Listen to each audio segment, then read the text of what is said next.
P Jayarajan വധശ്രമ കേസിൽ സർക്കാർ supreme കോടതിയിൽ അപ്പീൽ സമർപ്പിച്ചു. രണ്ടാം പ്രതി ഒഴികെ മറ്റ് 7 പേരെ വെറുതെ വിട്ട കേരള ഹൈക്കോടതി വിധിക്കെതിരെയാണ് അപ്പീൽ. ഈ വാർത്തയുടെ വിശദാംശങ്ങളും ഡൽഹിയിൽ നിന്ന് രാധാകൃഷ്ണൻ നൽകും. രാധാകൃഷ്ണൻ, എന്താണ് ഈ അപ്പീലിൽ പറയുന്നത്?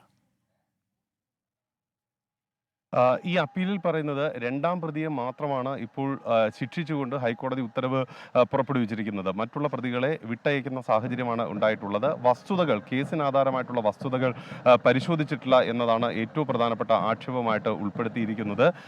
ഈ രണ്ടാം പ്രതി ഉൾപ്പെടെയുള്ള രണ്ടാം പ്രതിയുടെ ഒറ്റയ്ക്ക് ചെയ്യാവുന്ന ഒരു പ്രവൃത്തിയല്ല നടന്നിരിക്കുന്നത്. അതിൽ നിന്ന് തന്നെ മറ്റു പ്രതികൾ എത്രത്തോളം ഈ കൃത്യത്തിന്റെ ഭാഗമായിട്ട് പങ്കെടുത്തു എന്നതിനെക്കുറിച്ച് പുതിയ നൽകിയിരിക്കുന്ന അപ്പീൽ സൂചിപ്പിക്കുന്നു. ഒപ്പം അപ്പീൽ പറയുന്ന പ്രധാനപ്പെട്ട ഒരു കാര്യം, തിരുവോണ ദിവസമാണ് ഈ സംഭവം ഉണ്ടായിരിക്കുന്നത്. മനുഷ്യത്വത്തെ ഏറ്റവും അങ്ങേയറ്റം മോശമാക്കുന്ന വിധത്തിലുള്ള ഒരു പ്രവൃത്തിയായി വേണം അത് കാണാൻ. കാരണം തിരുവോണം ഒരു ദേശീയ ഉത്സവ ദിവസമാണ്. ആ ദിവസം നടക്കുന്ന അക്രമം അത് മാതൃകാപരമായിട്ടുള്ള ശിക്ഷയ്ക്ക് വിധേയമാക്കേണ്ടതാണ് എന്നതടക്കമുള്ള കാര്യങ്ങളാണ് ഈ അപ്പീലിൽ ചൂണ്ടിക്കാട്ടിയിരിക്കുന്നത്. ഈ അപ്പീൽ സുപ്രീം കോടതി അടുത്ത ദിവസം പരിഗണിക്കും. ശരി, പി ജയരാജൻ വധശ്രമ കേസിൽ സർക്കാർ സുപ്രീം കോടതിയിൽ അപ്പീൽ നൽകിയിരിക്കുന്നു. ആർ രാധാകൃഷ്ണനാണ് ഡൽഹിയിൽ നിന്നും വിവരങ്ങൾ നൽകിയത്.